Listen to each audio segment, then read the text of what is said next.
mejor permitirme que ahora haga un cierto recorrido, recordando, porque creo que la mayoría lo conocéis, pero para situar adecuadamente lo que he dicho, lo que acabo de compartir y lo que compartiré en el tramo ya ultimísimo de este encuentro, quiero recordaros algunas cosas.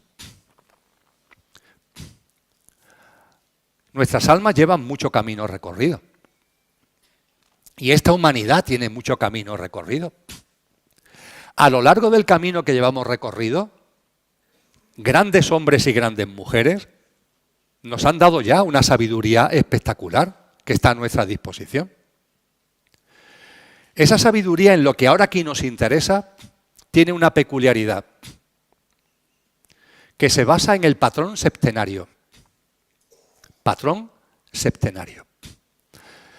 ¿Por qué la sabiduría ancestral, la sabiduría perenne, la sabiduría primordial, usa mucho el patrón septenario, que se basa en 7, como dice su nombre? Pues porque, no me preguntéis por qué, desde hace mucho tiempo se sabe que la realidad en la que estamos, su base es septenaria. Y si la realidad material en la que estamos tiene un esquema septenario, ellos entendieron, ellos y ellas, estos sabios y sabias, que el patrón septenario, ya que la realidad se expresa septenariamente, el patrón septenario es la mejor forma de conocernos a nosotros mismos. Hoy sabemos que el átomo, dentro del átomo, hay un núcleo, protones y neutrones, y que en torno a ese núcleo giran electrones. Hay electrones que giran más cerca, electrones que giran más lejos, como si fueran planetas, o que giran más lejos, o que giran más lejos. A esto se llaman los niveles atómicos. Y según los niveles atómicos del átomo, se configura la materia de una forma o de otra. ¿Cuál es el mayor número de niveles atómicos? Se dice estos circulitos que hay en torno al átomo por el que se mueven los electrones. ¿Cuál es el nivel máximo, la rotación máxima? 7. El número máximo de rotaciones posibles sobre el núcleo, como si fueran planetas, es el nivel atómico 7. La materia, en su íntima esencia, se expresa en el patrón septenario del 7. Los átomos se diferencian entre sí en función del nivel atómico de sus electrones. Y el nivel atómico de sus electrones, como mucho, es 7. Hoy sabemos que, además de la materia, hay otras cosas. Por ejemplo, parte de los rayos del Sol que no vemos tienen esa característica que se llaman las ondas de espectro. Y sabemos ya cuánta tipología, cuántas clases de onda de espectro hay. ¿Cuántas son? 7. Hoy ya conocemos la tabla de los elementos químicos, los 118 elementos químicos. Es la denominada tabla periódica de los elementos. Seguro que hemos oído hablar de ella, ¿verdad? ¿Por qué se llama periódica? Porque los elementos químicos se agrupan en periodos, entre comillas, en grupos, entre comillas. ¿Cuál es la estructura, el patrón básico de la tabla periódica de los elementos? 7. Incluso en la música, el patrón fundamental que se sigue, ¿cuál es? La octava musical. Pero la octava no es octava, es un patrón septenario. Do, re, mi, fa, sol, la, si, do. Sí, pero do estaba aquí ya. Este do ya es el comienzo de la siguiente escala. El patrón septenario, amigos y amigas, está en la realidad en la que vivimos, se expresa la realidad en la que vivimos. Por eso, antiguamente, cuando hablaban del conductor y del coche, no podían hablar del conductor y del coche porque no había coches. Pero es que además no se conformarían con dos partes del ser humano, la perecedera y la imperecedera, la apariencia, que es el coche, y la esencia, que es el conductor. Ellos nos dijeron que el ser humano está constituido de 7 componentes, 7 grandes componentes. 4 son del coche y 3 son del conductor. Los que son del coche, nuestro cuerpo vital, energético o etérico, porque tenemos todos vosotros y yo, tenemos un componente energético que está por debajo, por decirlo de alguna forma, del físico. Por eso, precisamente, en la acupuntura las agujas se clavan en la epidermis, sí, pero en sitios muy concretos de la epidermis. ¿En qué sitios? En los que impactan sobre la energía, los campos energéticos que tenemos debajo. Los que habéis acercado al mundo del yoga, se habla de las corrientes de circulación energética que hay en el ser humano. Se llaman nadis. Tienen que ver con los centros energéticos que se llaman chakras. Tenemos una realidad energética. También tenemos una realidad física. También tenemos una realidad emocional y también tenemos una realidad mental.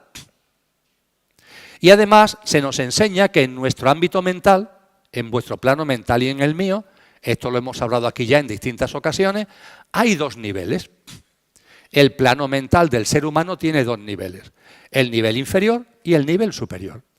El nivel inferior es la parte de vuestra mente que está preparada para ocuparse de lo rutinario. Y el nivel superior es la parte de vuestra mente que está capacitada para abordar los temas trascendentes. Por ejemplo, para estar aquí, a la hora adecuada, el día adecuado, hemos tenido que usar la mente concreta, la mente inferior, que es la que se ocupa de lo rutinario. Ahora, una vez que estamos aquí sentados, nos hayamos dado cuenta o no, estamos usando la mente abstracta. Y ahora dentro de un ratito más todavía, por lo que viene, más todavía.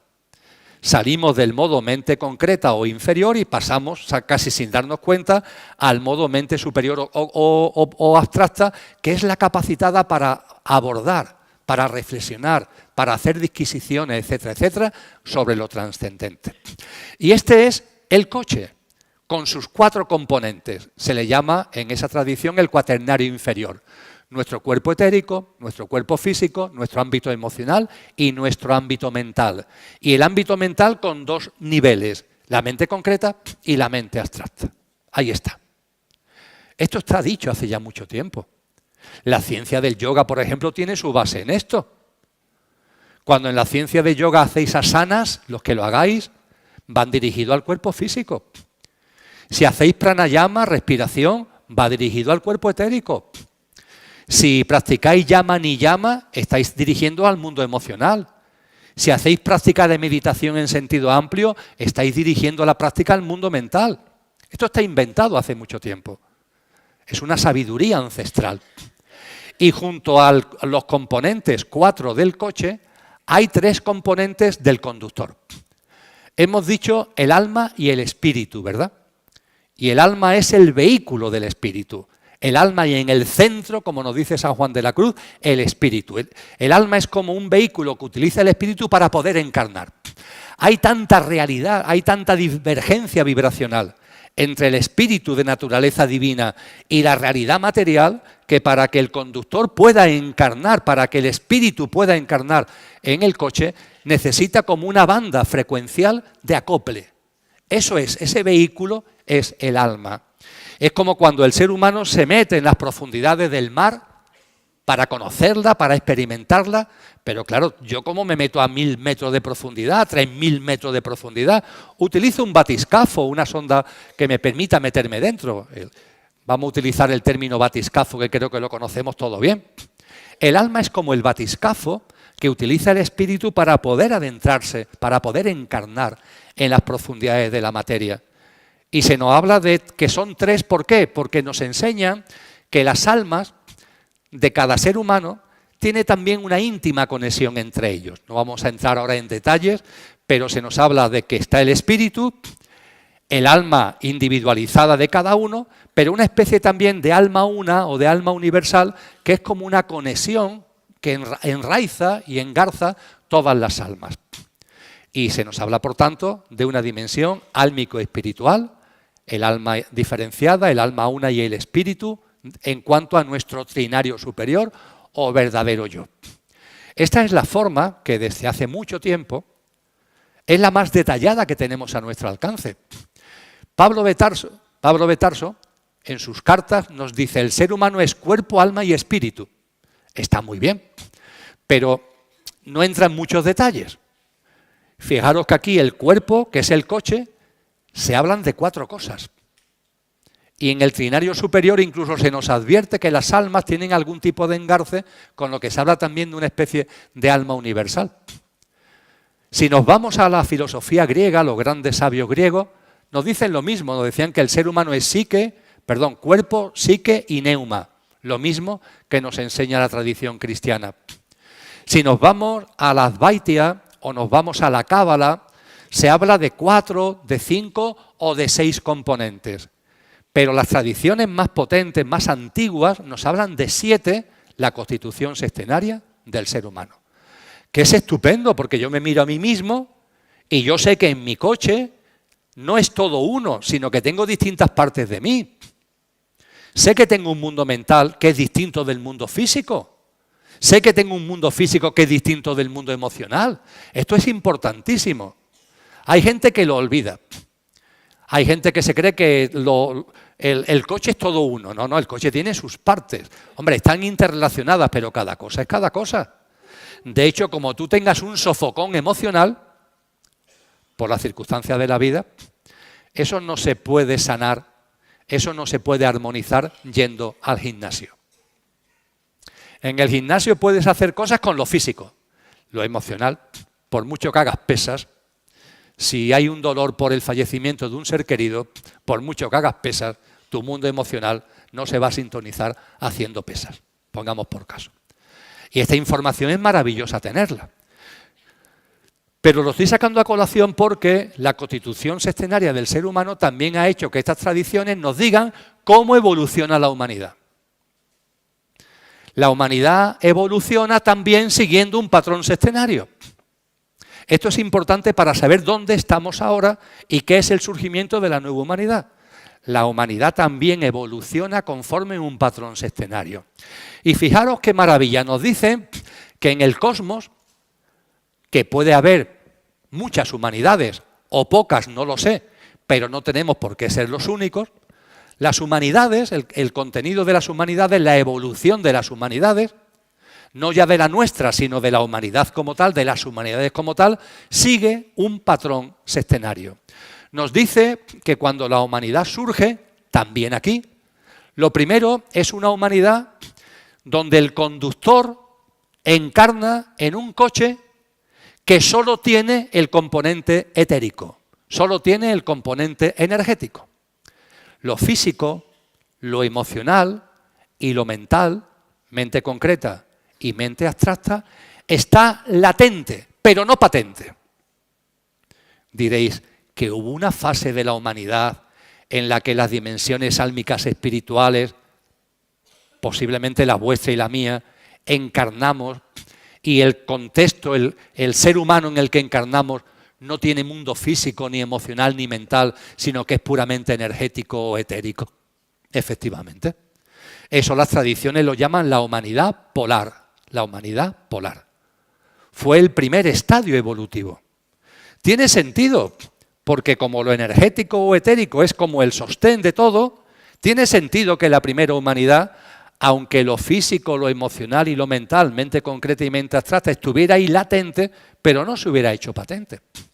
Se nos dice que la humanidad polar va evolucionando para dar paso a una nueva humanidad. Conforme se va acercando el momento de dar paso a la nueva humanidad, aparece la semilla del siguiente componente que la nueva humanidad va a hacer real, va a hacer patente. Después del físico, ¿cuál es el siguiente componente? Perdón, después del etérico, energético, ¿cuál es el siguiente componente? Lo físico.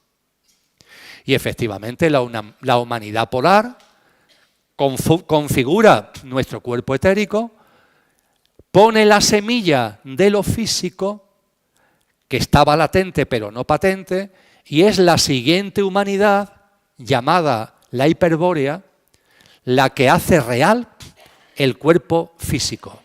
Con lo que la humanidad hiperbórea tiene ya hecho patente lo etérico y lo físico. Pero lo emocional y lo mental, mente concreta y mente abstracta, no está hecho real, está latente, pero no patente. La humanidad hiperbórea plasma lo etérico, que ya venía de la polar, y lo físico, y pone la semilla de lo que corresponderá a la siguiente. La lemuriana le llamamos aquí, la humanidad lemuriana. ¿Qué es lo siguiente? Lo emocional, el mundo emocional. Y de eso se encarga la humanidad lemuriana, recoge el legado de lo energético y de lo físico y hace real, hace patente la parte emocional del ser humano. A partir de ahí, esa humanidad lemuriana, esa tercera humanidad, tiene que dar paso a una cuarta. La cuarta, ¿qué es lo que tiene que plasmar? Está lo etérico, está lo físico, está lo emocional. Lo que viene ahora es la mente concreta. La mente en su nivel inferior, la mente concreta. De eso se encarga la cuarta humanidad. Esa cuarta humanidad es la que aquí llamamos la Atlántida. La Atlántida, la cuarta humanidad, hace real la dimensión mental en su nivel inferior, en su nivel mente concreta. Y pone la semilla de lo que corresponderá a la siguiente, a la quinta, que es por cierto en la que estamos actualmente. Tras las humanidades polar, hiperbórea, lemuriana y atlante, ahora estamos en la quinta. Y esta quinta humanidad en la que vuestras almas y yo y la mía estamos encarnados, ha recogido todo el legado de lo etérico o energético, que viene de la polar, de lo físico, que viene de la hiperbórea, de lo emocional, que viene de lo lemuriano, de la mente concreta, que viene de la Atlántida, y la Atlántida nos pasó la semilla de lo que hemos plasmado ya, porque esta humanidad ya lo ha hecho, que es la mente abstracta. A cómo se ha plasmado ya la mente abstracta haré referencia dentro de unos poquitos de minutos. Esto más que memorizarlo, lo estoy planteando para que veáis el patrón. Y para que veáis también lo que viene ahora en el patrón. Si la quinta humanidad ya ha hecho real lo energético, lo físico, lo emocional, la mente concreta, y como ahora compartiremos, ya hemos hecho también realidad la mente abstracta, ¿ahora qué toca? Ahora toca dar paso a una nueva humanidad, que será la sexta, donde ya todo lo que tiene que ver con el coche está hecho.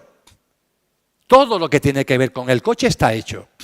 Y ahora llegará el momento en que con el coche absolutamente compuesto, tomemos de verdad el mando del coche. Que el coche no sea dirigido por el coche, sino que sea dirigido por el conductor. Y en concreto desde el alma. La sexta humanidad será una humanidad donde el coche tenga el mando consciente de lo que es nuestra alma, de las cualidades álmicas, de la naturaleza de nuestra alma. Y se nos dice que esto no será el final, porque el final del proceso evolutivo de la humanidad es cuando llegue la séptima. Volvemos al patrón sextenario. Porque la séptima, la humanidad, ya no es que viva desde el alma, vivirá desde el espíritu. Desde nuestra esencia divina. ¿Hemos escuchado hablar de traer el cielo a la tierra? Eso será la plasmación de traer el cielo a la tierra. En una realidad material viviremos desde nuestra esencia divina. Haremos real lo que, como nadie, ha anunciado Cristo Jesús. Fijaros que Cristo Jesús, cuando le daban nombre, Él nunca aceptó ningún nombre. Lo llamaban de muchas formas y Él hacía oídos sordos. No contestaba, miraba para otro lado o lo negaba. Lo llamaban rey de los judíos. Él no quería saber nada de eso. ¿Cuál fue el apelativo que Él reconoció? El Hijo del Hombre. Yo soy el Hijo del Hombre. Ese apelativo no lo negaba. Yo soy el Hijo del Hombre. ¿Qué es esto del Hijo del Hombre? Cristo nos estaba diciendo que Él estaba viviendo, encarnado hace 2000 años, como vosotros y yo, como la humanidad en su evolución, como fruto, estamos llamados a vivir. Él vivía ya como el fruto, como el hijo del proceso evolutivo humano. Yo estoy viviendo ahora como estáis llamados a vivir en el contexto del proceso evolutivo humano. La séptima humanidad vivirá con los patrones, haciendo suyo por completo todo lo que Cristo Jesús nos mostró. Pero bueno, la sexta humanidad todavía queda un rato, entre comillas. Esto escapa de la línea cronológica, no se puede poner en calendario. Ahora bien, lo que estamos compartiendo es que en estos momentos estamos en una quinta humanidad que ya ha hecho real la mente abstracta y que por tanto le corresponde poner la semilla y prepararse para la nueva humanidad, la sexta, que vivirá desde nuestras características, cualidades y valores álmicos, tomando un mando consciente del coche por primera vez en la historia de la humanidad. Será la primera humanidad, la primera, que ya no vivirá desde el coche, sino que vivirá desde el conductor. Habrá tomado el mando consciente del conductor. Por eso no habrá maldad, por eso no habrá egoísmo, por eso no habrá egocentrismo. Todo eso habrá pasado, nunca mejor dicho, a la historia. Habrá quedado atrás. Porque todas las personas encarnadas en esa nueva humanidad llevarán el mando consciente del coche. Y no serán coches locos, no serán zombies, no serán coches locos. Vivirán desde el mando consciente de lo álmico. Todavía no desde el espíritu, pero ya sí desde las cualidades de nuestra alma. Este recorrido es un recorrido precioso, que es la plasmación de la constitución sextenaria, ya no en el ser humano, sino en la humanidad.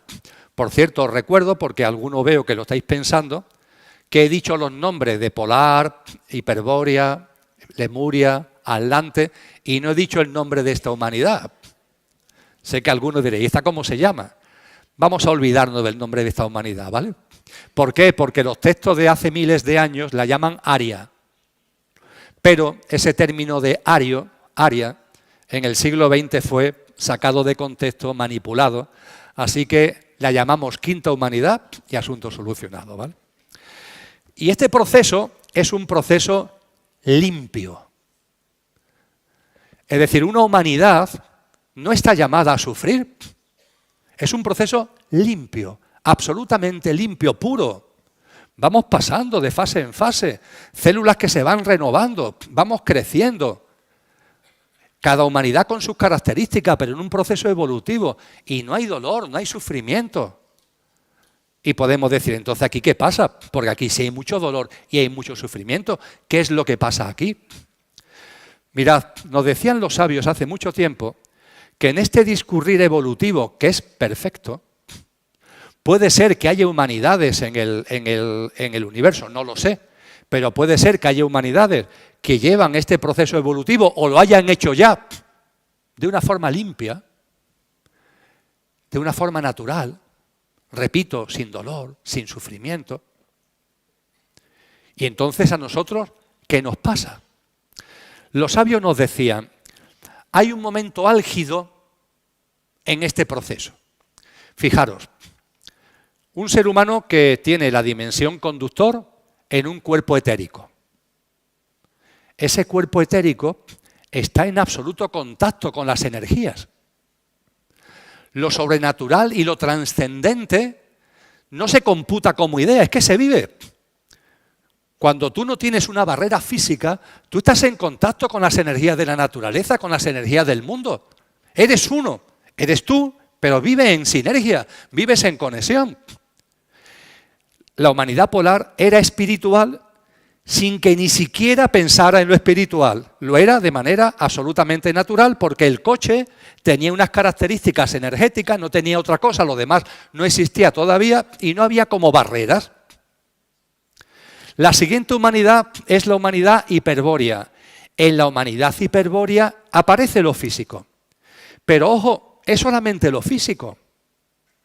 No hay un mundo emocional todavía, no hay un mundo mental todavía. Si reflexionáis al respecto, lo que nos va separando, por así decirlo, lo que va haciendo una barrera en nuestra evolución o lo que puede hacer de barrera, ¿qué es? El momento en el que corremos el riesgo de alejarnos, y eso tiene que ver con la mente. Por eso se habla en el Génesis del árbol del conocimiento del bien y del mal, porque es un momento álgido. La humanidad hiperbórea tenía un cuerpo físico, pero no tenía unos razonamientos, vivía de una forma natural en contacto con la naturaleza. La humanidad lemuriana tenía mundo emocional, pero vivía desde ese mundo emocional igualmente muy en sintonía con la naturaleza. Se nos dice en los textos antiguos que manejaban los idiomas de las aves, tenían una conexión astral, quizás sea la palabra más adecuada, en su relación con el mundo. ¿Dónde llega el punto álgido? Cuando aparece la mente. Porque la mente es un instrumento muy valioso, pero ojo, te separa. La mente hace que empieces a tener autoconsciencia de yo, absoluta. Evidentemente, en las humanidades anteriores había seres humanos, pero no había esta percepción tan marcada del yo que aparece con la mente. Eso es un fruto de la evolución, el yo es un fruto de la evolución, pero ojo, también puede convertirse en un obstáculo. Cuando aparece la mente concreta, que es en la Atlántida, la mente concreta, su surgimiento debe ir unida a que rápidamente se ponga la semilla de lo que corresponde a la siguiente humanidad, que es la mente abstracta. Una mente concreta, que es puramente la de todos los días, la ordinaria, la rutinaria, que no tenga inmediatamente el acompañamiento de una mente abstracta que a través de la lógica, del razonamiento, de la disquisición, te ayude a comprender lo sobrenatural, lo divino, la sabiduría que se nos ha dado. Como esa mente concreta no vaya rápidamente acompañada de una mente abstracta, eso puede meter a la humanidad, si eso se produjera, en un socavón, en un enorme bache. Pero esto, en su proceso natural, no tiene por qué ocurrir. De hecho, no ocurre. En la cuarta humanidad se consolida la mente concreta, pero en esa cuarta humanidad muy rápidamente se pone el semilla de la mente abstracta que le corresponde plasmar en la quinta. No hay como un gap temporal importante entre la aparición de la mente concreta que te rompe de la conexión natural con lo sobrenatural y con lo espiritual, sino que aparece muy rápidamente la mente abstracta que, repito una vez más, a través de la disquisición, a través del entendimiento, a través del discernimiento, te ayuda a comprender las grandes realidades. Pero aquí en este planeta, ¿qué sucedió? Que esta evolución natural se rompe. Es vuestra historia, es la mía. Aquí se rompe. Lo que es un proceso limpio, como he dicho varias veces, se ha roto. Y se rompe porque la humanidad atlante, la plasmación de la mente concreta, se impulsa, se acelera abruptamente cuando todavía quedaba mucho para que se pudiera poner la semilla de la mente abstracta. Es decir, hay una interferencia externa que lo que debe ser una especie de vagones de tren que van como concadenados, se rompe esa cadena y entre la aparición de la mente concreta, la plasmación de la mente concreta y la aparición de la semilla de la mente abstracta, se hace un gran agujero. Esto es lo que vosotros y yo conocemos como el pecado original. El pecado original tiene que ver precisamente con esto. Y yo sé que es un término una expresión, pecado original, que a la mayoría de la gente hace que salga corriendo. Dios mío, este hombre no va a hablar del pecado original. Pues sí, vamos a hablar del pecado original, porque es muy importante para entender lo que estamos viviendo en estos momentos. ¿Qué es eso del pecado original? Mirad, en el cosmos hay muchas formas de vida. Pero no solamente hay muchas formas de vida físicas, hay dimensiones espirituales. Los ángeles existen. Los arcángeles existen. Si seguimos utilizando la terminología cristiana, los principados, las virtudes, las potestades, los tronos, los querubines, los serafines, existen. Estos son nombres que nos hemos puesto nosotros. Pero hay otras dimensiones en el universo, de mayor frecuencia vibracional, que son habitadas por seres cuya constitución tiene que ver con esa frecuencia vibracional. En el mundo de los ángeles son coche y conductor, igual que vosotros y que yo. Ahora bien, el coche de los ángeles es muy sutil. Y desde luego está bajo el mando del conductor. La frecuencia vibracional ayuda a ello. Conforme vamos subiendo, esto es más así. Pero en todas las formas de vida, en todas esas dimensiones espirituales, hay formas de vida y hay seres. En esas dimensiones, la dinámica, la lógica, es vivir en sintonía con el sentido de la vida. Nos dicen los antiguos, aquello que no tiene origen es origen de todo lo originado. Al ser origen de todo lo originado se encuentra presente e inmanente en todo lo originado, también en ti, también en mí, nuestra divinal esencia. Pero como aquello que no tiene origen es origen de todo lo originado tiene un mismo impulso, tiene un mismo principio primordial que lo impulsa. Es lo que los orientales llaman el Tao, el principio primordial que todo lo impulsa. La vida en el universo, en el cosmos, tiene un sentido. Y ese sentido está lleno de amor. Las enseñanzas de Cristo al respecto son fundamentales. De aquello que no tiene origen, que el diccionario de la Academia Española de la Lengua llama Dios, hablan muchas tradiciones espirituales. Han hablado muchas tradiciones espirituales, muchas. Ahora bien, solamente en la tradición, en las enseñanzas de Cristo, se nos da la clave maravillosa para entenderlo. Cuando en el Evangelio de Juan se nos dice, Dios es amor. Dios no es castigo. Dios no es castigar a uno, premiar a otro. Dios no es un señor de barba blanca que esté más allá de Júpiter o del Sol. Dios es amor. Y fijaros porque nos dice a continuación, y el que no conoce el amor, no conoce a Dios. Dios es amor. Y ese amor impregna el universo. Ese sentido de la vida, ese principio primordial que todo lo impulsa, es amor, amor puro, que todo lo impele, que todo lo empuja. La vida entera está llena de amor.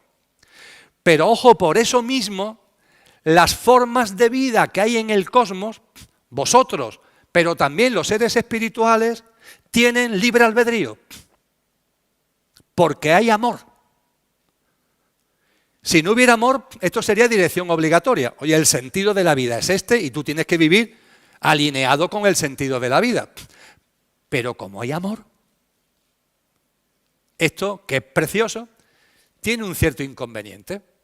Y es que si tú quieres vivir a contramano del sentido de la vida, el Tao te lo permite. El símbolo del Tao es el yin y el yang. El círculo es uno. No hay dos círculos, es uno. Hay una parte blanca dentro del círculo y una parte negra dentro del círculo, ¿verdad? Pero todo forma parte del círculo. Y para romper dualidades, en la parte blanca hay un circulito negro y en la parte negra hay un circulito blanco. No caigas en dualidad. La realidad es una. El sentido de la vida es uno. Ahora, como ese sentido está impregnado de amor, tú y los ángeles y los arcángeles y los querubines, tú puedes vivirlo.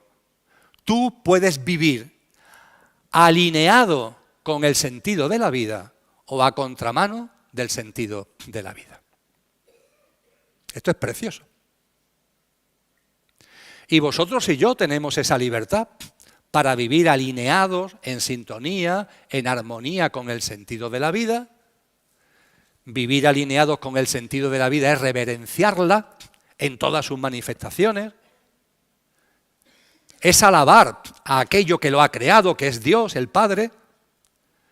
Vivir alineado con el sentido de la vida es vivir en consistencia con la que la vida es, respetándola, haciéndola nuestra, cuidándola, cuidando a todas las formas de vida porque todos formamos parte de la misma vida. Pero ojo, podemos vivir a contramano de la vida. ¿Y vivir a contramano de la vida qué es lo que significa? Pues que lo importante no es la vida, eres tú. ¿Y ese tú qué es? El coche. Porque el conductor no puede olvidarse de lo que es.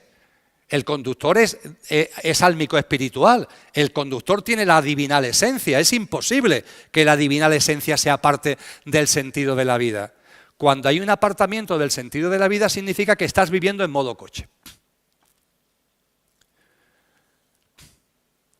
Cuando a Galileo Galilei la Inquisición le mete mano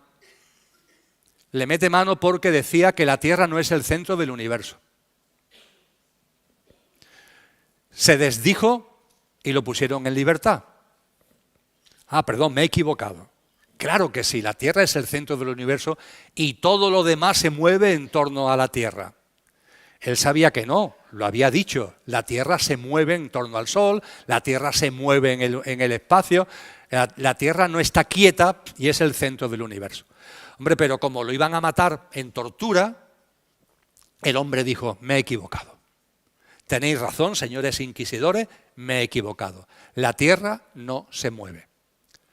Se dice que cuando ya pasaron muchos años y estaba en el lecho de muerte y se iba a morir de enfermedad, ya de mayor, y ya por tanto no lo podían matar porque se iba a morir, dijo aquello famoso de Epur si mueve, y sin embargo se mueve.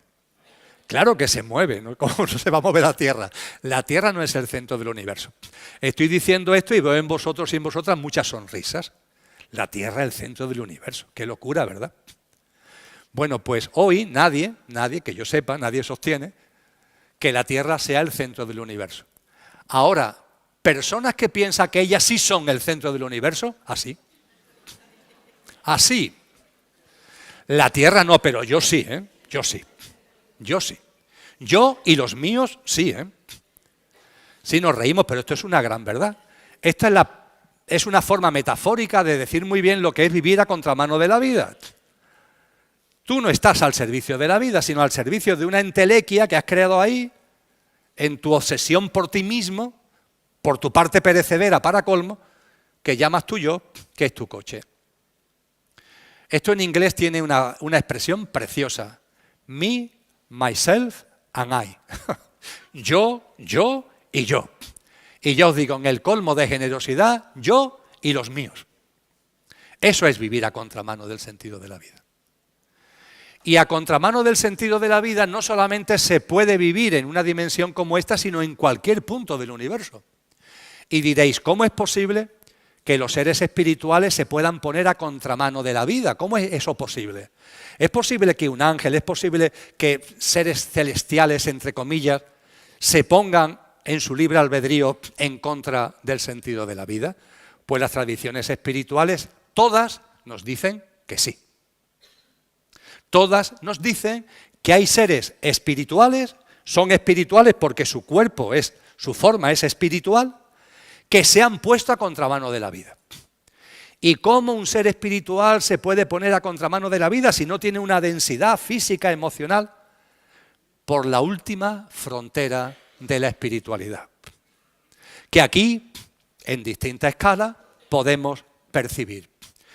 ¿Cuál es la última frontera de la espiritualidad? La soberbia, el orgullo, el engreimiento. A lo largo de la historia de la humanidad, y ahora eso lo tenemos delante, porque personas que evolucionan espiritualmente llegan a esa última frontera y sucumben. Se lo creen, se creen que son no sé qué. Y se ponen por encima. Yo aquí no estoy por encima porque esté por encima, estoy por encima para que me veáis, no hay otro motivo. Yo estoy con vosotros ahí abajo, faltaría más. Yo no me pongo arriba. Hay personas que en el ámbito espiritual van creyéndoselo y creyéndoselo y creyéndoselo, y ese engreimiento lo aparta de lo espiritual. Siempre ha habido casos, y lo hay en la actualidad. Gente que empieza ya a mirar a los demás por encima del hombro, es que yo soy el maestro, es que yo soy la maestra, no te acerques a mí, no me vayas a contaminar, me tienes que tratar con un respeto, llámame, no me llames por mi nombre, me tienes que dar este tratamiento porque yo soy no sé qué.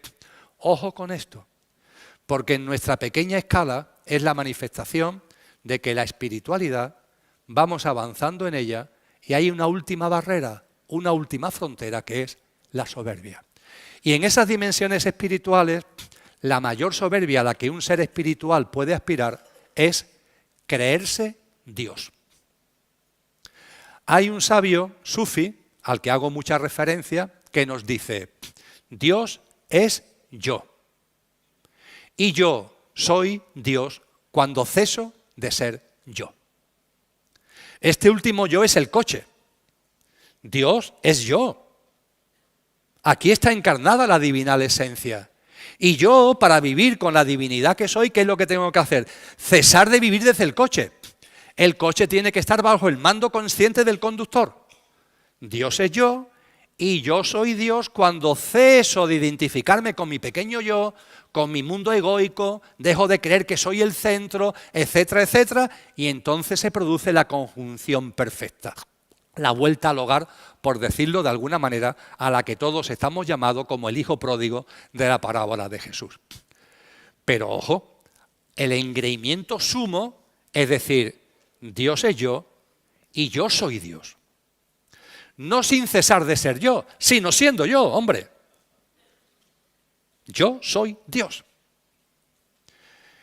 Los seres espirituales tienen, por la última frontera, que es la soberbia, la posibilidad, en su libre albedrío, de ponerse contramano de la vida, creyendo que pueden ser Dios sin cesar de ser ellos.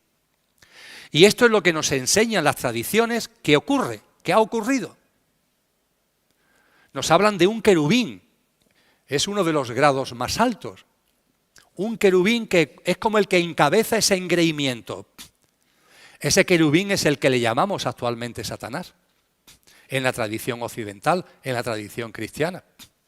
Nos dicen también que hay en el mundo de las potestades, de los principados, quien se suma a ese movimiento de soberbia y de orgullo. En particular, se nos habla de Lucifer y de Ahriman, principado y potestad. Y se nos dice que también se le suman un número considerable de ángeles, que también aspiran a que esa divinidad la puedan plasmar desde ellos mismos, sin cesar de ser ellos en esa arrogancia y en esa soberbia.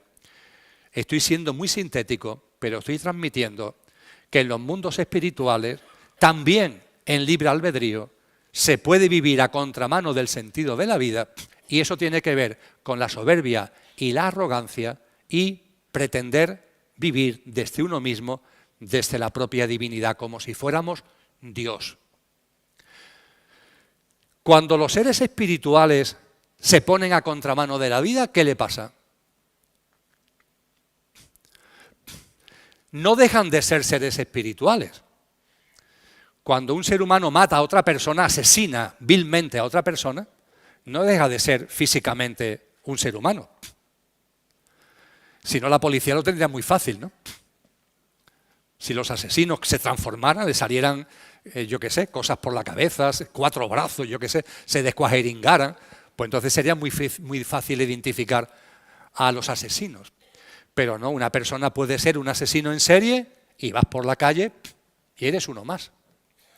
Los seres espirituales no se transforman, no dejan de ser espirituales porque caigan en la soberbia. Pero su estado de conciencia cae vibracionalmente. La vibración se viene abajo. Fijaros que antes hablábamos que para vivir en la nueva humanidad habrá que coger el ascensor, y solo si tu estado de conciencia tiene la frecuencia ya en sintonía con la nueva vibración de la Tierra, podrás vivir en la nueva humanidad. Pues aquí pasa lo mismo, pero a la inversa. Tú estás alto, pero como vibracionalmente te has venido abajo, aunque sigas siendo un ser espiritual, no puedes seguir viviendo en esas dimensiones sutiles, porque no tienes sintonía vibratoria desde tu estado de conciencia. Y caen. Por eso se le llama ángeles caídos, caen. ¿Dónde caen? Caen a un mundo, que es el inframundo que está en este plano, donde sí tienen sintonía. Su bajón vibracional tiene sintonía con una parte de este plano, que es el inframundo. Y aquí están. Y al estar aquí, ellos quieren ser como Dios. Quieren ser Dios.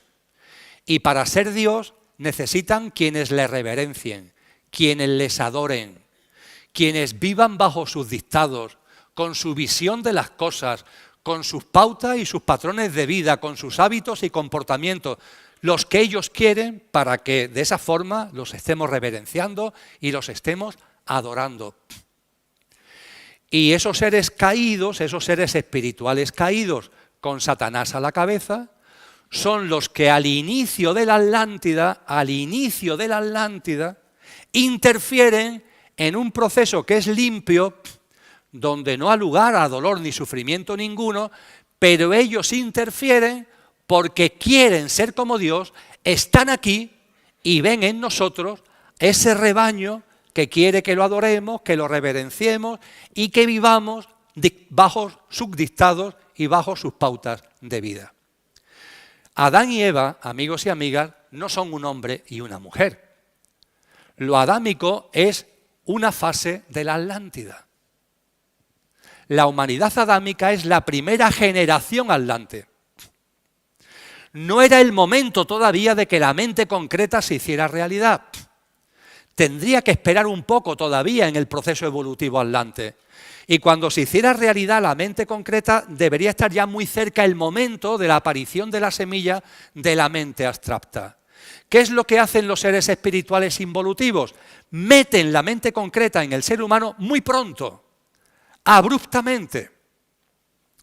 Teóricamente, para hacernos un favor, pero realmente no nos hacen un favor. Nos sacan de la evolución natural que deberíamos seguir.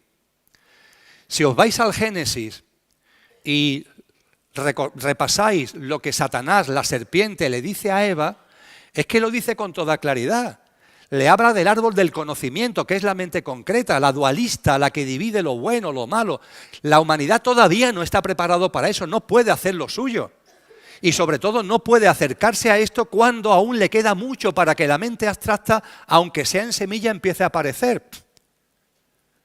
Pero al principio de la Atlántida, en la humanidad adámica, hay una interferencia y eso es lo que se llama pecado original.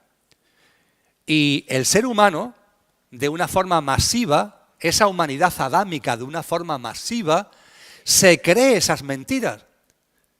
Le dice el libro del Génesis Satanás a la mujer, le dice a Eva, Dios no quiere que comas de ese árbol, porque si comes de ese árbol, serás como Dios. Serás como Dios. Esa soberbia que antes hablábamos, esa plasmación de la soberbia de ser como Dios, aparece claramente en el libro del Génesis.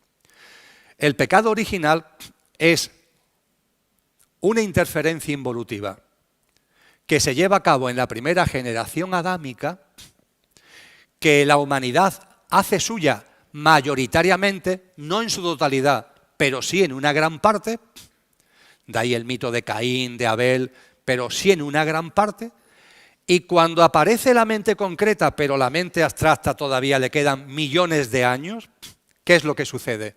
Que te pierdes. Se ha roto la conexión natural con lo sobrenatural. Y no tienes el instrumento para que desde la mente abstracta puedas tener esa conexión. Y es como un desierto, se genera como un desierto inmenso, de mucho tiempo, donde la humanidad camina con la mente concreta ya, pero todavía queda mucho para que aparezca la semilla de la mente abstracta. ¿Y esto qué pasa? ¿Qué sucede? Que nos alejamos de Dios. El término pecado significa precisamente eso. Ese término pecado tiene un origen que es griego clásico. Y literalmente significa tirar una flecha y que la flecha, en lugar de darle la diana, se aleja. Eso es el peccatum, eso es el pecado, el alejamiento. Pero claro, el alejamiento tiene un problema. No solo es que te alejes porque la flecha no da en la diana, es que la flecha sigue para adelante. Con lo cual te alejas cada vez más. Eso significa que ya no solamente la primera generación adelante, sino las que fueron viniendo después, fueron en una dinámica donde mayoritariamente el alejamiento fue cada vez mayor, cada vez mayor. ¿Por qué se le llama pecado? Porque es alejamiento de lo divino, de lo sobrenatural. ¿Por qué se le llama original? Porque es el alejamiento de los alejamientos. Todos los demás alejamientos tienen como consecuencia ese alejamiento primario. ¿Y por qué pasa de padres a hijos? Algo que en las religiones dogmatizadas cuesta mucho trabajo explicar. ¿Yo qué tengo que ver con lo que hicieron mis abuelos? No. Es que eso de padres a hijos es una metáfora porque se te está diciendo que tú, desde lo que realmente eres, te has alejado, has participado de ese alejamiento. Porque nuestras almas no es la primera vez que encarnan. Claro, si tú niegas la reencarnación, esto es imposible de entender. Pero es que nuestras almas no es la primera vez que encarnan, llevan muchas encarnaciones. Encarnamos muchas veces en la Atlántida. Y vuestra alma y la mía hemos participado de ese pecado original. Nos hemos alejado de la divinidad. En ese desierto que tuvimos que atravesar por esa interferencia involutiva, nos hemos despistado por completo. Y esto hay que reconocerlo. No tenemos que desgarrarnos las vestiduras, nos hemos alejado. Las cosas que estamos viviendo y hemos vivido como historia humana es simplemente la prueba del 9 de que no estamos en sintonía con lo que deberíamos estar en sintonía, con la vida, con lo divino, con lo sobrenatural. Estamos alejados, muy alejados. Y ante esto, ¿qué es lo que nos enseñan los textos sagrados? Voy a expresarme coloquialmente, muy coloquialmente. Ante esto, ¿qué es lo que hace Dios? Dios no es un señor de barba blanca que esté ahí pensando lo que hace, me estoy expresando coloquialmente. El Tao, ante este tipo de cosas, ¿cómo responde?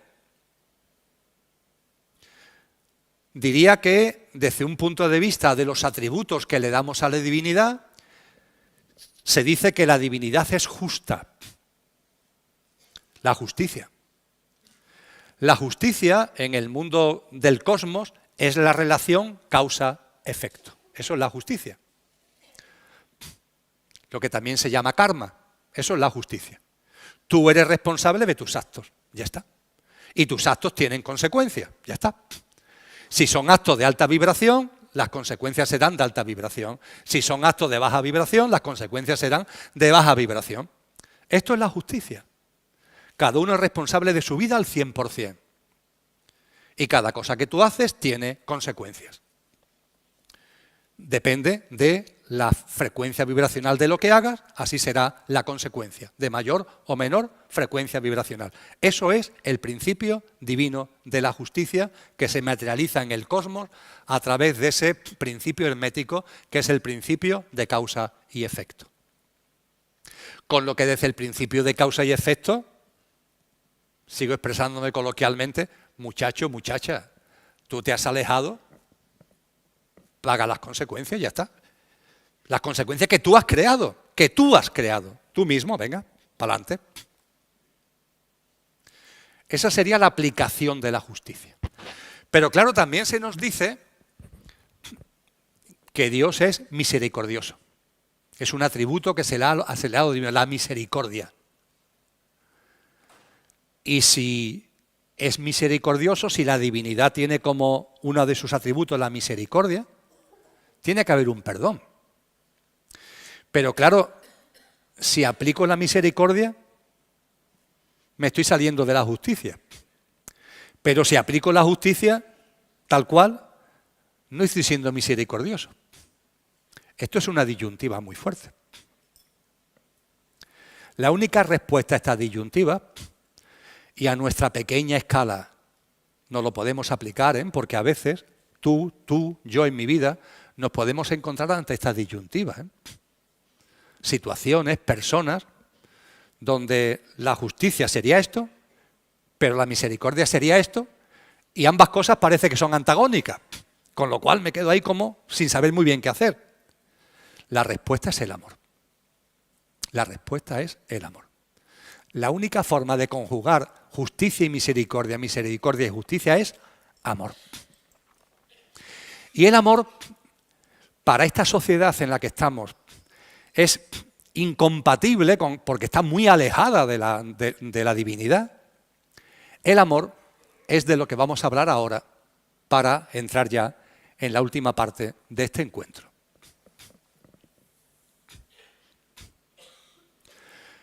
Con el pecado original, ¿qué es lo que se pierde? Una humanidad que evolucionaba de forma natural. en los textos cristianos se lo describe diciendo que era una humanidad que evolucionaba de manera perfecta. Una humanidad perfecta. Paso a paso, constitución sextenaria, patrón sextenario, una evolución. Se pierde un ser humano perfecto. A partir de ahí, para aplicar la misericordia y la justicia desde el amor, hace falta un acto de amor para que haya una vida perfecta que se ofrece como rescate de la vida perfecta que se ha perdido. La palabra rescate la conocemos todos, ¿no? Hay un secuestro y se pide un rescate. El valor del rescate tiene que ir en consonancia con el valor de lo que se ha secuestrado y se va a devolver. Cuenta la historia que en las controversias de las cruzadas los musulmanes atraparon al rey de Francia, San Luis, rey de Francia. Y el musulmán, el Saladino creo que se llamaba, pidió un rescate inmenso, claro, porque era el rey de Francia. Tanto es así que el Estado francés, la corona francesa, no tenía dinero suficiente y el Temple, los templarios, pagaron el rescate inmenso del rey de Francia.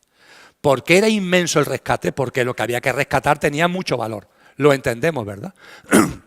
Aquí, amigos y amigas, estamos hablando de un escenario donde hay que rescatar lo que se ha perdido.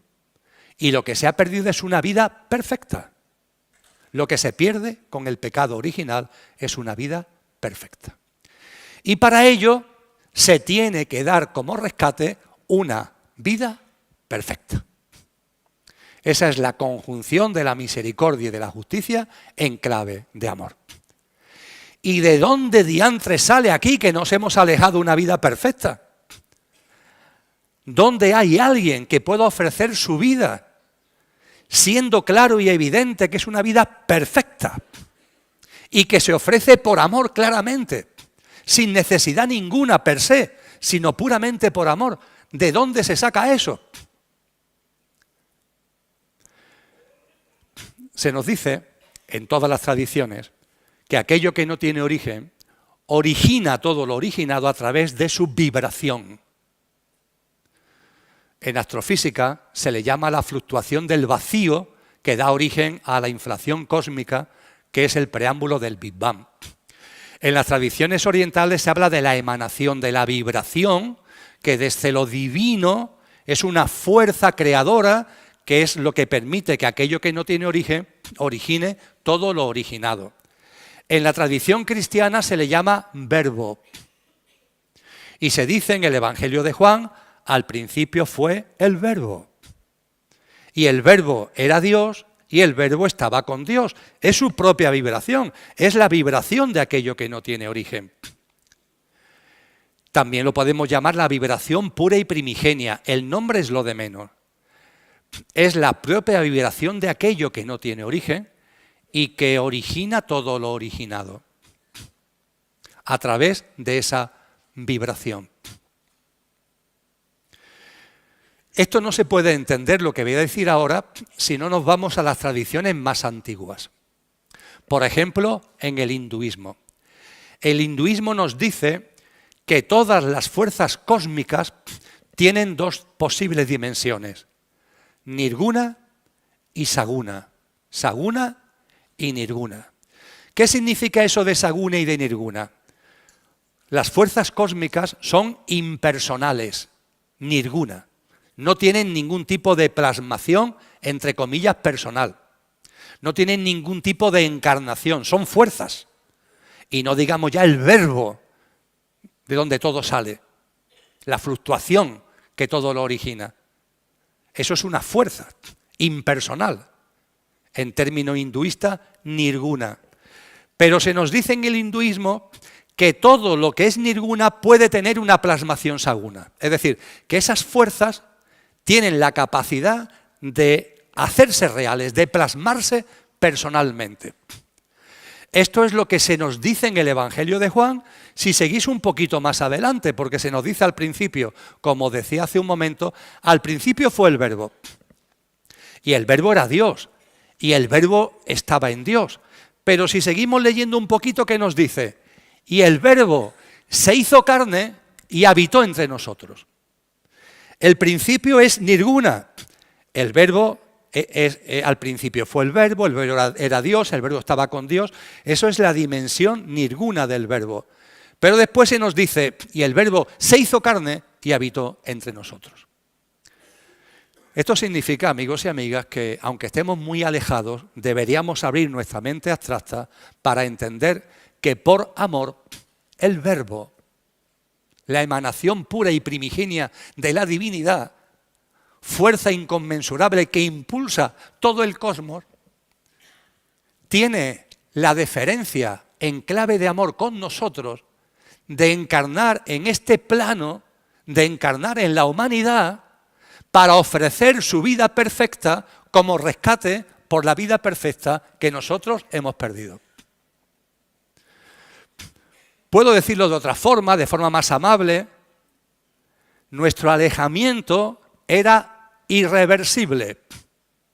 Nos habíamos alejado tanto que este precioso plano, esta humanidad iba a terminar y en la nueva humanidad, porque iba a llegar la nueva humanidad por los ciclos, no iba a haber absolutamente nadie. Las almas se habían alejado. No al principio, sino al principio y después, durante muchísimo tiempo. Un alejamiento tremendo, en el que tenemos que reconocer que seguimos. Todo este tipo de cosas nos cuesta mucho trabajo entenderlo. Hay algo en nuestro interior, a lo mejor, que nos está diciendo sí. Pero cuando uno se aleja mucho, mucho, mucho, se hace muy cuesta arriba. Y es espectacular. No me creéis a mí. Atender a estos textos sagrados. Es impresionante que, entre comillas, el Hijo de Dios, porque en la terminología cristiana Dios es el Padre, y la vibración del Padre es el Hijo de Dios. Es espectacular que esa fuerza, que es, entre comillas, el Hijo de Dios, se haga un ser humano, encarne en el plano humano. ¿Con qué objetivo? De llevar a cabo una vida perfecta. Y dar esa vida perfecta como rescate de la que hemos perdido nosotros, para que las puertas del ascensor se abran, que estaban cerradas, y podamos entrar en el ascensor.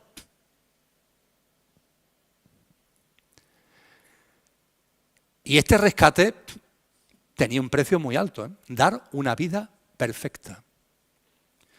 No me extraña que cuando Jesús de Nazaret, una enorme alma, la más esplendorosa que ha encarnado jamás en la historia de la humanidad, está en condiciones de recibir esa fuerza crística, de que esa fuerza crística se encarne en él. Es lo que en los evangelios cristianos se narra en el bautizo del río Jordán. Es el momento simbólico en el que en esa gran alma que había plasmado todo su potencial, tenía 29 años, ¡plaf! Es el marco adecuado, es la persona adecuada, el alma adecuada para que lo crístico por fin pueda encarnar. Inmediatamente después, ¿qué hace Cristo Jesús? Antes de comenzar su vida pública, que dura 3 años y poco, ¿qué hace? Se va al desierto, 40 días y 40 noches, para prepararse para la vida que va a llevar después de enseñanza, etcétera, etcétera.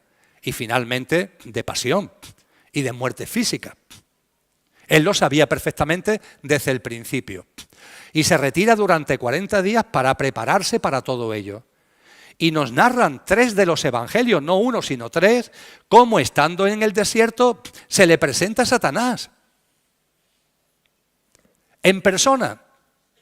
¿Qué intenta Satanás? Satanás hace un desesperado intento de nublar a Cristo Jesús, de confundir a Cristo Jesús. Porque sabe que como no lo confunda y Cristo Jesús plasme la misión que ha traído, va a abrir las puertas del rescate, va a posibilitar lo que ya Satanás daba por hecho que estaba conseguido, el atrapar a la humanidad y que cuando aparezca el nuevo ciclo humano ni una sola alma esté en disposición por su estado de conciencia de disfrutar de ese nuevo ciclo humano. Y Satanás hace un desesperado intento, son las famosas tentaciones. Os recuerdo una porque es muy llamativa. Dicen los evangelios que Satanás hace que Cristo Jesús vea todos los poderes y riquezas que hay en el planeta.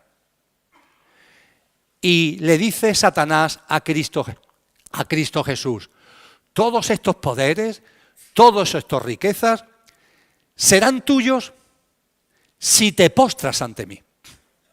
Serán tuyos si te postras ante mí. Su afán de ser como Dios, si te postras ante mí, todos estos poderes y riquezas serán tuyos. Y ojo, porque dice algo durísimo. Dice, y todo esto te lo puedo dar porque me ha sido dado. ¿Quién diantres le ha dado a Satanás todos los poderes y riquezas? Nosotros, nosotros, con nuestro alejamiento, con nuestra forma de vida, con nuestras creencias absurdas, materialistas, egoístas, egocéntricas. Nosotros le hemos dado todos los poderes y riquezas de este mundo. Y Él los reparte a aquellos que se postran ante Él conscientemente. Esa élite es involutiva. Los que están de verdad ahí, que yo no sé ni sus nombres, no me atrevo a dar nombres porque creo que es algo todavía tan escondido que no me atrevo a dar ni nombres. Esas personas que están ahí de verdad manejando el sistema socioeconómico posiblemente no sean nombres que conozcamos todavía.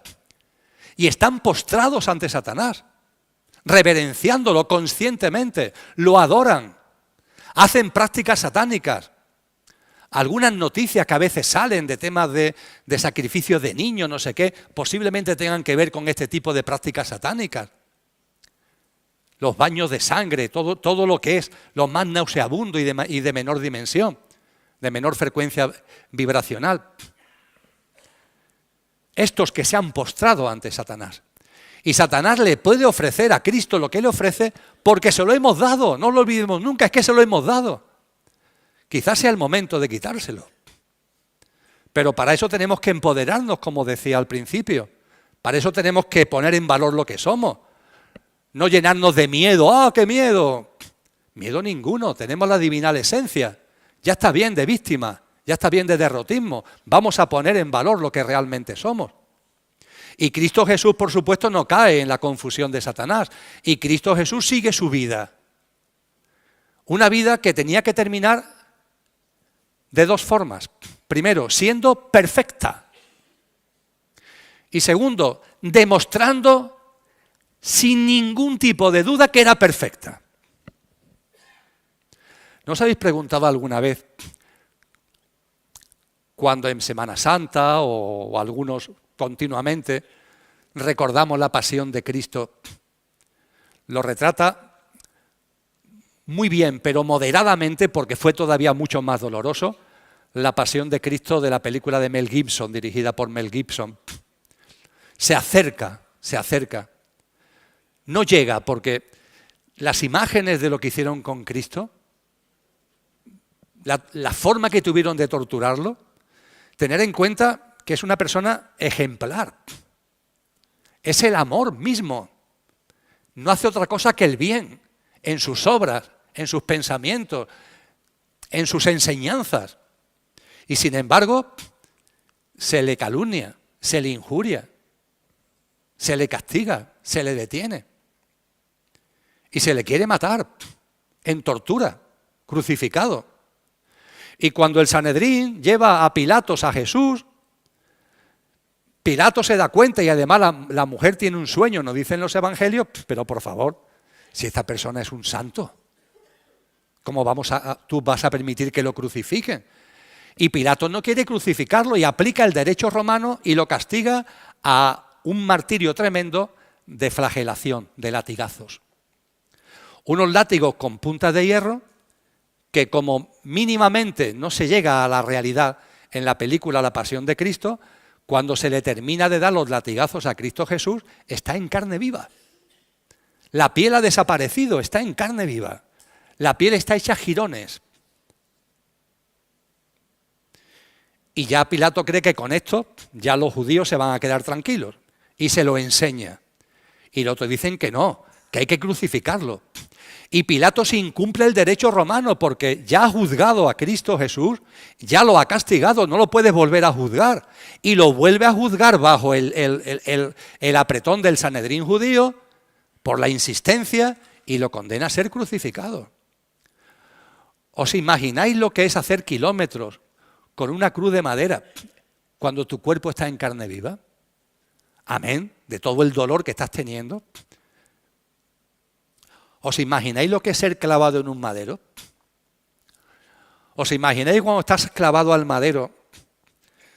Hay una tendencia del cuerpo a irse hacia abajo, pero te asfixias. Y como te asfixias, te intentas levantar para no asfixiarte, es instinto de conservación. Pero al levantarte, tu piel, que está hecha jirones, roza con la madera. Con lo cual, el sufrimiento es tremendo. Y esto es un proceso de horas. Cuando esto se pone de manifiesto, fue en una crítica que le hicieron a la película de Mel Gibson, pero ¿cuánta sangre? ¿A cuenta de qué tanta sangre? ¿A cuenta de qué tanta sangre? Es que Cristo tenía que poner de manifiesto que era una vida perfecta. No valía decir, sí, claro, él es muy bueno hasta que le aprietan. A Galileo Galilei le enseñaron el potro de tortura y el tío dijo, mira, me he equivocado. No, Cristo tiene que aguantar. Y tiene que aguantar lo indecible para demostrar que no va a dar un paso atrás, que va a mantenerse en esa perfección, hagan lo que hagan con él. Tenía que poner de manifiesto que es una vida perfecta.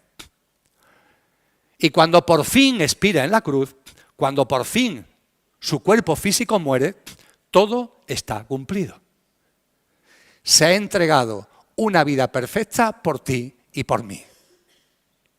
Esta es la realidad de Cristo y la realidad del cristianismo. Cristo no es un maestro más, como la New Age y otra gente intentan hacernos creer. Cristo es algo único. Es la fuerza cósmica más inmensa que por amor se hace carne para entregar una vida perfecta a cambio de la perfección que nosotros, es verdad que confundidos y nublados, pero finalmente por libre albedrío hicimos nuestro con el pecado original. Y a partir de ese momento todo está cumplido y el rescate está pagado. Es por lo que tenemos el ascensor abierto, si no, no estaría el ascensor abierto. Es un motivo más para que no perdamos esta oportunidad. Lo que ha habido que entregar para que esta puerta esté abierta. Y el cristianismo no es una religión. Es un evento único en la historia de la humanidad. Marca un antes y un después en la historia de la humanidad. No creáis a los que hablan del cristianismo como una religión. No creáis a los que hablan de Cristo como un maestro. Es un evento único, fruto del amor, de un amor que es la única forma de conciliar justicia y misericordia y que ha abierto las puertas del rescate. Y ciertamente, amigos y amigas, y vamos ya concluyendo, para que eso fuera posible, hizo falta que muchas almas grandes, que no se habían alejado, que se habían mantenido ahí, no eran muchas, pero habían evolucionado mucho, también se pusieran a disposición.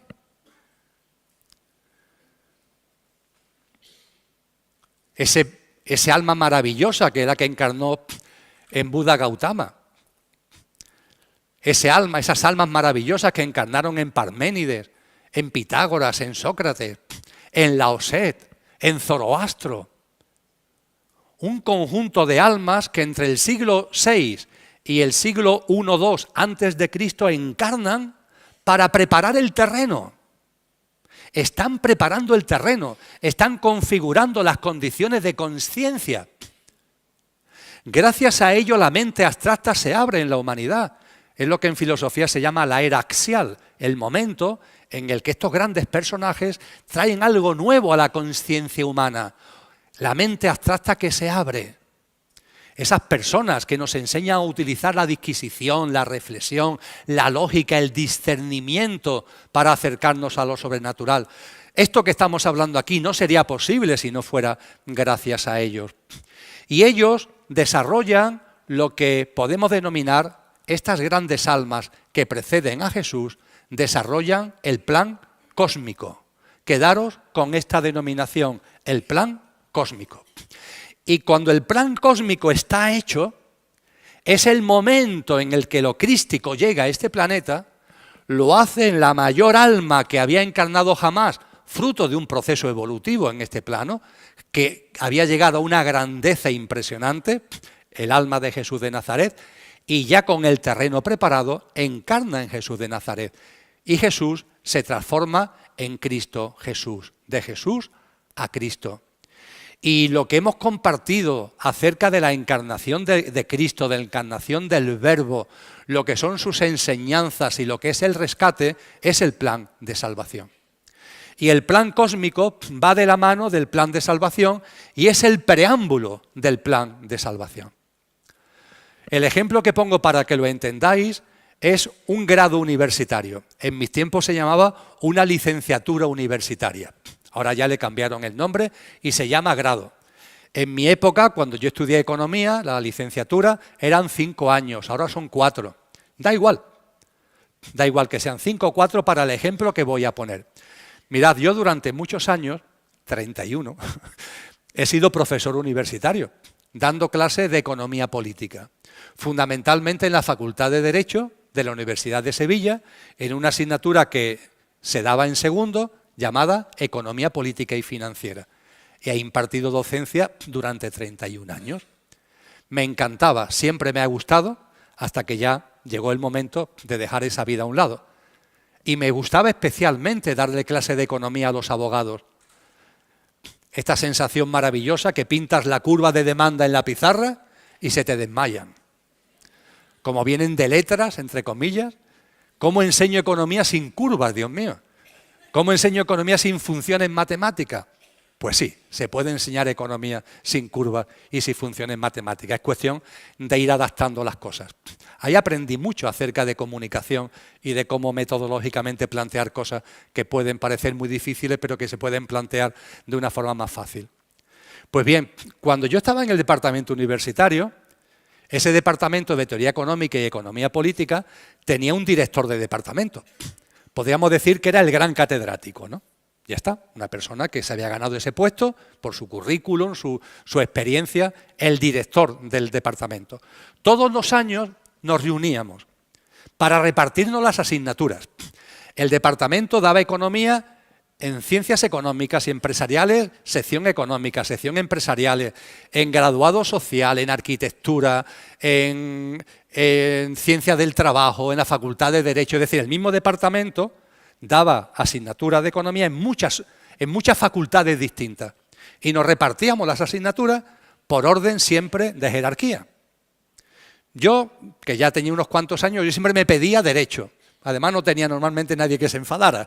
Pues este que se quede con Derecho que debe estar medio loco. Tú vete con los abogados. El catedrático que se reservaba para él, se reservaba la Facultad de Economía. Yo no voy a dar clase a los arquitectos. La Facultad de Economía, porque es donde más se puede y mejor se puede enseñar economía. Y en el curso más elevado, si hay 5 años, como fue en mis tiempos, el catedrático daba clase de teoría económica y economía en 5º curso.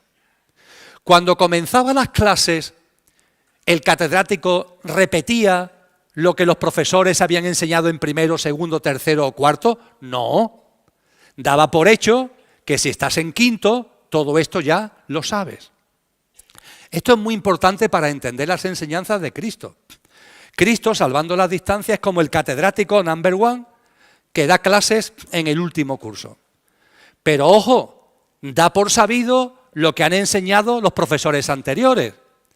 Es decir, Cristo, que lo que enseña en el último curso es el plan de salvación, da por hecho que sabemos el plan cósmico que han enseñado todos los profesores anteriores, las grandes almas que han enseñado anteriormente. Por eso Cristo no repite lo que ya está enseñado. Cuando Cristo dice, nadie sabe ni el día ni la hora, Evangelio de Mateo 24, como decía antes, no tiene que explicarlo. ¿Por qué? Porque está explicado. Lo explicaron los grandes sabios griegos. Una cosa es kairos y otra cosa es cronos. Cronos es el tiempo material, pero los tiempos espirituales no saben de cronómetro ni de calendario. Son tiempos que van de otra forma distinta, son flexibles, se aceleran o se desaceleran. ¿Y cuándo vamos a llegar a la catarata? No lo puedes poner en tiempo cronológico porque es imposible. Jesús lo dice, pero no tiene que explicarlo. La reencarnación Es que Cristo no habla de la reencarnación, es que la reencarnación está súper explicada ya. Ha habido ya muchos profesores que nos han hablado de la reencarnación durante los cursos anteriores. Ahora bien, él lo pone de manifiesto. A mí me gusta recordar ese milagro, va Jesús con sus discípulos y se encuentran con una persona que es ciega. Pero ojo, ciega de nacimiento, de nacimiento.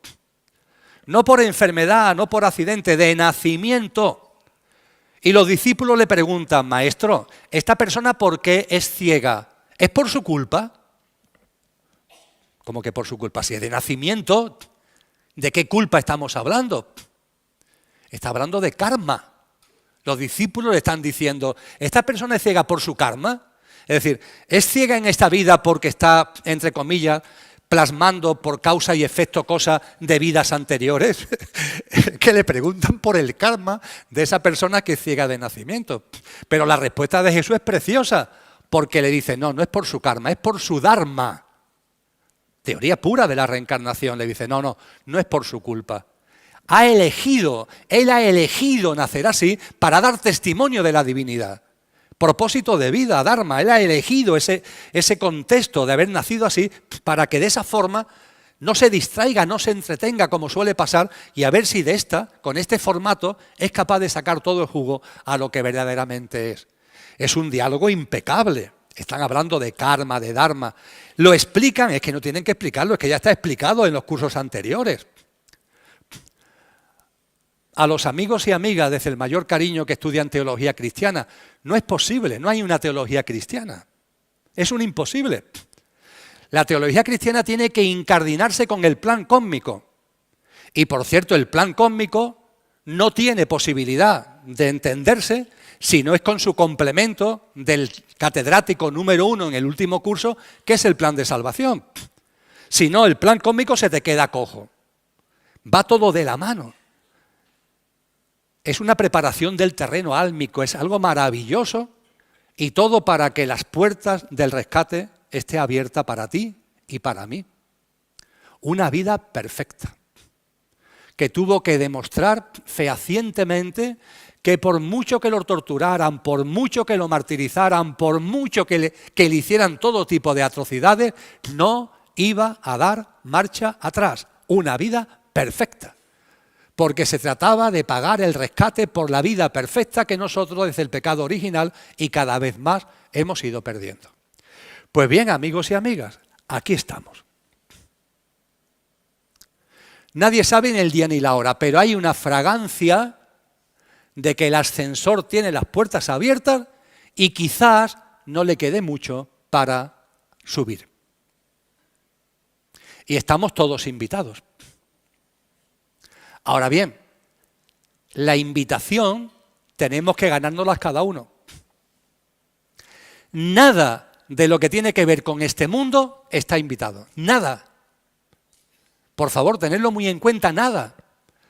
Ni el egoísmo, ni el egocentrismo, ni el materialismo, ni el economicismo, ni el antropocentrismo, ni el especismo, ni todos los ismos, ni la deshumanización, ni la desnaturalización. Nada de eso está invitado. Nada de eso puede entrar en el ascensor. Nada. Tú sí estás invitado. Yo también estoy invitado. Todos estamos invitados. Pero se trata de que esa invitación la hagamos real. Y amigos y amigas, tenemos que nacer de nuevo. Es el mensaje más importante que nos da Cristo. Esta Navidad satánica que acabamos de conmemorar, ¿qué es satánica? Cristo, Jesús de Nazaret, no nace en invierno.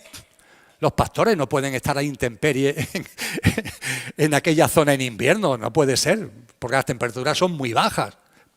Todos los datos apuntan que nació entre junio y octubre. Pero es que lo de menos es cuando nace Jesús de Nazaret. Lo importante de la enseñanza de Jesús es la natividad. Esa natividad que Él nos dice, nos reclama, nos convoca. Tenéis que nacer de nuevo. Se lo dice a Nicodemo, al rabí judío Nicodemo. Hay que nacer de nuevo. Y Nicodemo le pregunta despistado, ¿pero yo cómo puedo volver al vientre de mi madre? Y le dice Jesús a Nicodemo, tú eres un rabí judío y no sabes de lo que te estoy hablando. Hay que nacer de nuevo.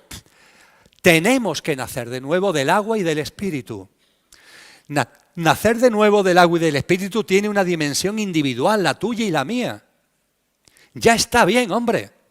¿Cuánto tiempo vas a seguir viviendo bajo las prácticas, bajo los sistemas de creencia, consumismo, estrés, ansiedad, desprecio por la vida, desprecio por tus semejantes, arrogancia, soberbia, querer llevar razón, estar siempre ahí como el magistrado de la vida, esto está bien, esto está mal, esto me gusta, esto no me gusta? ¿Cuándo vamos a dejar de actuar de esa manera? Tenemos que morir a esa vida, hay que morir para nacer en vida a esa nueva vida, hay que nacer de nuevo, amigos y amigas. Nacer de nuevo es ser buena gente, ser nuestra mejor versión. Que de instante en instante hagamos realidad lo que somos. Platón, en su diálogo con Sócrates en la República, al final nos recuerda: almas pasajeras, que es lo que tú eres, lo que yo soy, almas pasajeras, vais a volver a encarnar. Y la virtud estará a vuestro alcance. Que la hagáis vuestra o la despreciéis depende solo de vosotros, porque Dios es inocente. Dios es inocente, la virtud está a nuestro alcance. Vamos a hacerla nuestra de una vez. Tengo la sensación que a lo mejor estoy hablando de esto con personas que ya no tengo que hablaros de esto. Pero bueno, también esto es un vídeo que van a ver mucha gente que lo mismo, modestamente, sí le puede venir bien este llamamiento a nacer de nuevo. Si no nacemos de nuevo, somos zombies, ya está.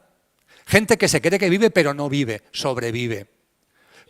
Estas personas que toda su obsesión es vivir más años. Hombre, vamos a ver, yo no quiero desencarnar ya. Oye, pero tampoco estoy obsesionado por estar aquí 200 años. Este privilegio que tenemos de encarnar y de desencarnar es magnífico. Es la forma de que nuestra alma evolucione más. Sería un poco pesado ser Emilio durante muchos siglos. Hoy soy Emilio, desencarno y ahora voy a ser una chica, rubia, ojos azules, nórdica. Es una broma. Es decir, las reencarnaciones te van dando, cambia de época, cambia de familia, cambia de geografía, cambia de cultura, te van dando un juego que el alma va eligiendo para facilitar nuestra evolución. Pues no, claro, el que está muerto en vida, el zombi, aferrado al coche, quiere estar en el coche el mayor tiempo posible porque como cree que no hay nada más, todo el tiempo que está en el coche le parece poco. Son zombies, que además buscan entretenerse y distraerse para olvidar la mentira existencial en la que viven. Una auténtica mentira, una vida despreciable en todos los sentidos. Una vida que no es capaz de darse cuenta que esto es un infierno, porque el alejamiento de este mundo lo ha convertido en un infierno. Como dice muy bien el gran sabio chileno Gastón Sublet, pero ¿cómo no os dais cuenta de que esto es un infierno? ¿Es que os parece normal que no se puedan beber el agua de los ríos y de los arroyos? Y la gente lo considera normal. Nadie da gritos de desesperación que no podemos beber el agua, que el río Ebro no podemos beber el agua del Ebro. Y nos parece normal. Pues es una atrocidad. Que el aire esté contaminado, que la vida sea un permanente culto a la velocidad, una competencia continua entre nosotros, una desnaturalización con relación a las otras formas de vida, etcétera, etcétera, etcétera. Esto no parece normal, no es normal, es frecuente, frecuentísimo, pero absolutamente anormal. Tenemos que nacer de nuevo, amigos y amigas, ser buenas personas, intentarlo de momento en momento, porque es la forma de ir avanzando, de instante en instante. Tenemos una voz interior que nos dice cuándo y no somos una buena persona. Eso nadie lo puede negar, lo llevamos dentro. Vamos a intentar responder, ser coherentes con esa voz. Y por supuesto, amigos y amigas, nacer de nuevo también significa no solo lo individual, es darnos cuenta que este mundo no es el nuestro. Durante muchas encarnaciones lo ha sido. Ahora ya no, ya nos hemos dado cuenta. Esto no es nuestro. Lo que late en mi corazón y en mi alma y en la vuestra no es este mundo ya no es el nuestro. Cristo también lo dice muy bien, poco antes de expirar, he vencido al mundo. Nacer de nuevo también significa vencer al mundo. Las prioridades del mundo no pueden ser las nuestras. Tenemos que darle la vuelta al calcetín. ¿Tanto trabajo cuesta vivir en coherencia con lo que somos? Me gustaría terminar en ese sentido con dos frases. De dos paisanos míos, por cierto, ya voy a arrimar el ascua a mi sardina. Una es de un paisano en sentido estricto, porque fue sevillano como yo. Murió en el destierro y enterrado sigue en el destierro. Me estoy refiriendo a Antonio Machado. Antonio Machado, una persona humilde, de una inteligencia inmensa, de una ternura elevadísima, hablando de sí mismo con la sencillez y la honradez que lo caracterizaba, en uno de sus poemas llamado Autorretrato, dice: soy una buena persona en el buen sentido de la palabra. Eso es el ascensor. Ser buenas personas en el buen sentido de la palabra. Eso es el ascensor. Es la dimensión individual del nacer de nuevo. Ser buenas personas en el buen sentido de la palabra. Y con relación al mundo, la dimensión colectiva, acudo a otro paisano mío, en este caso paisano por andaluz, porque nació en un pueblo de Málaga, pero es paisano mío por andaluz. Vamos, de hecho, vivió la última parte de su vida, hasta que le dieron 2 tiros en la cabeza, en una cuneta en agosto del 36, vivió en un pueblecito muy cercano a la ciudad de Sevilla. Me estoy refiriendo a Blas Infante. Blas Infante, una persona ejemplar, manipulada por completo hoy por la política, da vergüenza, para mí me da vergüenza en Andalucía escuchar las cosas que los políticos dicen de Blas Infante, porque olvidan lo fundamental, la dimensión espiritual de este hombre. Sí, tenía un pensamiento político, tenía una ideología, le han puesto la etiqueta del padre de la patria andaluza, pero lo más importante de Blas Infante era su dimensión espiritual. Una persona que en cuanto a que pensó a ganar dinero como notario, en cuanto a que tuvo la primera plaza, dedicaba una parte importante de su sueldecito para pagarle a los que cazaban pájaros. La gente cazaba pájaros para venderlos como comida. Y él lo que hacía es que a los que cazaban pájaros le compraba los pájaros por más dinero que le podían pagar los otros, con la única condición de que se los dieran vivos. Y cuando los cogía vivos, se iba en medio del campo y los soltaba. Y una parte importante de su sueldo, de sus honorarios como notario, lo dedicaba a eso. Un señor que cuando, esto pasó en Lora del Río, un pueblo de la provincia de Sevilla, cuando lo destinan a Isla Cristina, que es de la provincia de Huelva, resulta que aparece un zorro que empieza a comerse gallinas y la gente organiza una partida para cazar al zorro. Él le dice: si me los traéis vivos, os pago por el zorro. Y lo cazaron al zorro, pero no lo mataron. Se lo llevaron a Blas Infante. Blas Infante después se pasó a Coria del Río, donde ya finalmente lo mataron en el año 36, a las afueras de Coria, y estando en Coria se fue con el zorro. Él ya, cuando al zorro consideraba que lo había, entre comillas, educado, que ya no era tan salvaje, lo soltó, porque consideraba que ya no iba a atacar a rebaños, pero el zorro no se quería ir. Y la foto más emblemática de Blas Infante, Lola y yo la tenemos en nuestro salón de casa, encima de la chimenea, es una foto donde está Blas Infante con su zorrito, al que le puso de nombre Dimas. Y de hecho tiene un libro precioso que son mis diálogos con Dimas, no tiene desperdicio. Lo que es el amor a la vida, lo que es la reverencia por la vida. ¡Qué espiritualidad más tremenda! Y fijaros, porque Blas Infante tiene un mensaje que vale para todos, pero especialmente para el plan B, especialmente para los que van detrás del flautista de Hamelin tirándole piedras. Porque Blas Infante dice en un momento concreto de su vida, dirigiéndose a una serie de gente: si vuestra revolución no es la del espíritu, quedaros con vuestra revolución. Si vuestra revolución no es la del espíritu, quedaros con vuestra revolución. Porque el espíritu es el único revolucionario verdadero. El espíritu es el único revolucionario verdadero. amigos y amigas, vamos a hacer la reevolución de una vez. Ahí está el ascensor. Para que tenga las puertas abiertas, ha habido que llevar a cabo un acto de amor inconcebible para esta sociedad que ha matado a Dios y que vive tan alejada de lo que realmente es. Pero es un acto de amor esplendoroso y único. Ahí están ellos metiendo la pata, nublando, confundiendo, pero toda la jerarquía celestial evolutiva está con nosotros. Los ángeles están con nosotros. Tú y yo y tú tenemos un ángel que nos guarda. Encomendaros a él, a hablar con él, pedirle apoyo a él. Por favor, no caigáis en el egocentrismo. No es tu ángel de la guarda. Olvídate de eso, por favor. Es un ángel que te guarda, que es muy distinto. No es tu ángel de la guarda. Hasta en esto somos egocéntricos. Es un ángel que te guarda. Por cierto, te guarda a ti y a más gente, ¿eh? No eres el único. Cada ángel se basta para muchos de nosotros. Pero todos tenemos un ángel que nos guarda. Tenemos con nosotros viva un alma permanentemente en contacto y en conexión, que es el alma que por su evolución espiritual, por su inocencia absoluta, estuvo en condiciones de encarnar a Jesús de Nazaret.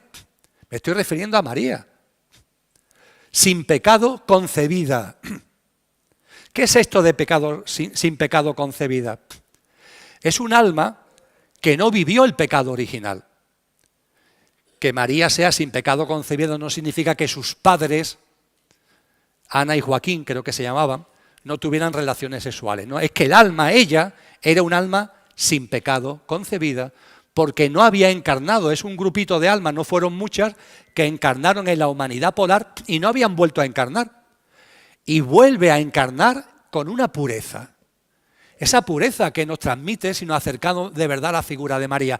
No cuando la dogmatizamos, sino la de verdad. Esa figura de María que está aquí, apareciéndose continuamente. En las apariciones marianas hay de todo. Las hay, vamos a llamarlas así, que son falsas, pero las hay verdaderas. Verbigracia Garabandal para mí es una aparición absolutamente verdadera, por mucho que el Vaticano ahora la haya puesto en solfa. Y María se está apareciendo hace mucho tiempo. Y María se está apareciendo para hacernos llegar de que estamos llegando a este momento en donde el horizonte del inicio de la nueva humanidad está ahí. Y María está a nuestra disposición como madre, que siendo madre de Cristo, también es madre nuestra, acudir a María. Yo no digo que recéis el rosario, hablar con ella, pedirle protección, pedirle apoyo. Pero por favor, no para que os toque la lotería espiritual. Si alguno tiene duda de que tiene él, tú, yo, tenemos fuerza más que suficiente por nuestra divinal esencia para vivir lo que van a ser estos años y lo que vendrá después, cuando el nuevo orden mundial sea una realidad, cuando el triunfo de la bestia sea una realidad, que no tengamos miedo, que lo vivamos con confianza, con alegría, con compasión. Y si alguno tiene duda, que tire de su ángel que le guarda, que tire, entre comillas, perdonadme la expresión de María, que estamos muy bien acompañados, que tenemos la jerarquía celestial con nosotros, que si Cristo ha sido capaz de llevar este acto de amor tan inmenso, como cuando está llegando el momento del día de Ilorache no vamos a tener ese acompañamiento privilegiado, siempre lógicamente que nos abramos a Él. Y la mejor forma, y concluyo, y concluimos, muchos lo sabéis, como todos los años, la mejor forma de entrar por la puerta grande en ese ascensor es ternura y alegría. Y como la alegría es enormemente importante, vamos a terminar, querida Carmen, con la canción de la alegría. Muchísimas gracias.